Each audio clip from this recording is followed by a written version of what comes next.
Great. I'm Matt Rinaldi. I came down here from Dallas to support my friend TJ Fabby, and I have to say, having run a race, and as he had said, I'm getting outspent 12-1, my opponent spent $1 million against me, mostly in negative ads. It took a lot of hard work. We walked 4,000 houses and we overcame it, but doing that, I can't overstate what sacrifice TJ and Ashley are making to do this for us. And give TJ a big hand. I have so much respect for you.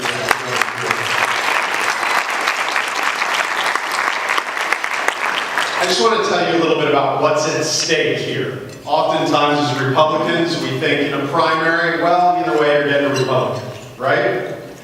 No.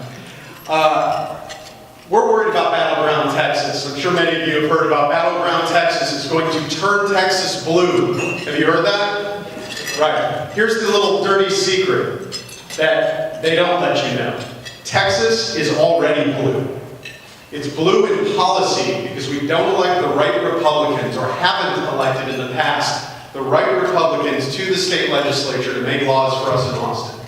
And here are two things I'm going to tell you that will really shock you.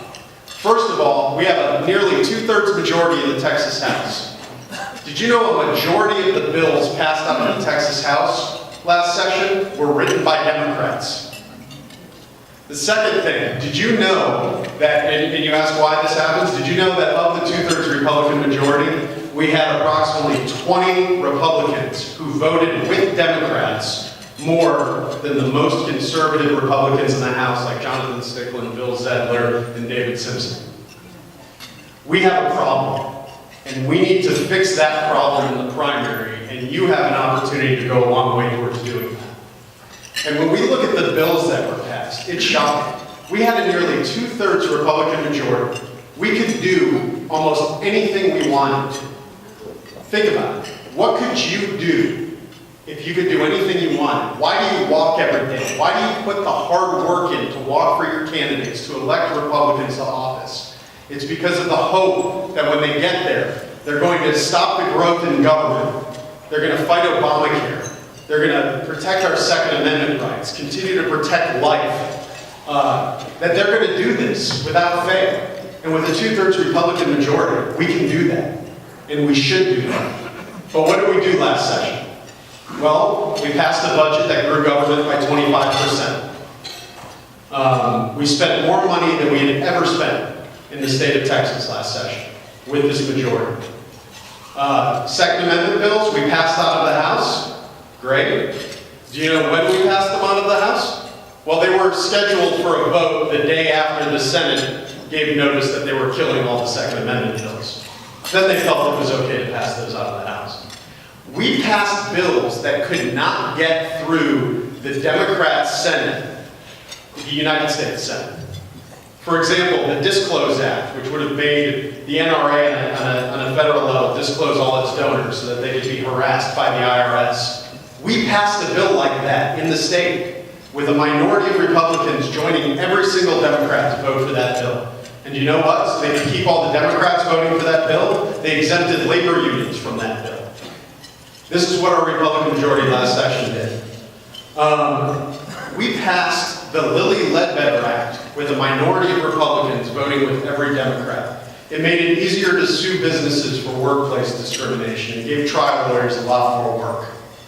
Well, did you know that the Republicans only got 3 Republican votes in the United States Congress for that same exact bill? And 2 of them were from New Jersey, so that doesn't even really count. These are bills that the United States Congress is showing more resolve on the Republican side of the aisle than our state representatives. And that needs to change, and that needs to change in the primary. Because when we think of what's at stake, it isn't only the state of Texas. Everybody in the country looks to us. They look to us for hope. They look to us for hope that the work that they're doing in their own states, if they change things and elect Republicans to office, that the state that they're living in will change. And when they don't see that happening in Texas, one of the most conservative states in the country with a 2/3 majority, they lose hope. We we have an obligation to elect people like TJ Fabby to office so that we can provide hope not only for Texas, but for people nationwide. And we're starting to do that. I don't want to be negative, but we do have hope. The last 2 election cycles, primary election cycles, have provided us great conservatives. First, like David Simpson and Bill Zedler, and then last election cycle with conservatives like Jonathan Stickland and Giovanni Capriglione. And we're continuing to do that now. We're winning, and we're winning these battles, and people are taking notice that it isn't money, but it's principle that will drive Austin, that will drive elections statewide. And that's the battle that we're going to continue to win by electing TJ Fabby as our state representative here. Woo!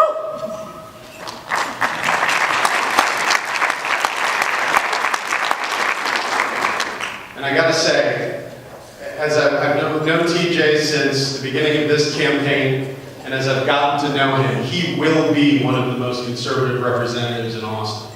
Yeah. There's nothing that scares Jonathan Stickland more than losing his title to TJ Fabby.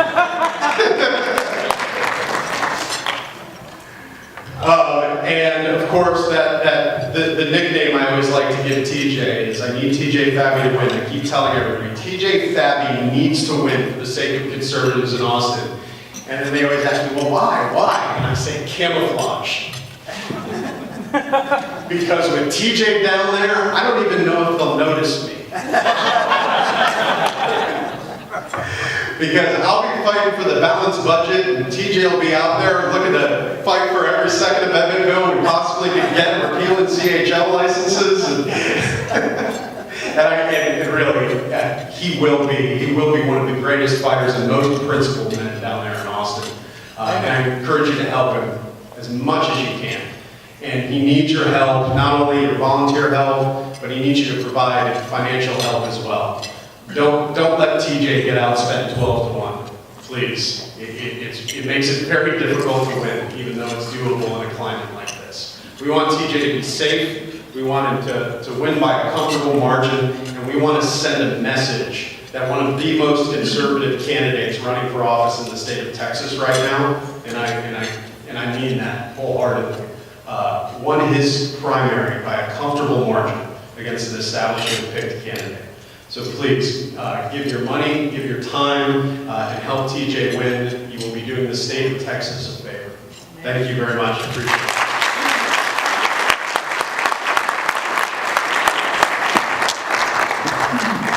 Thank you.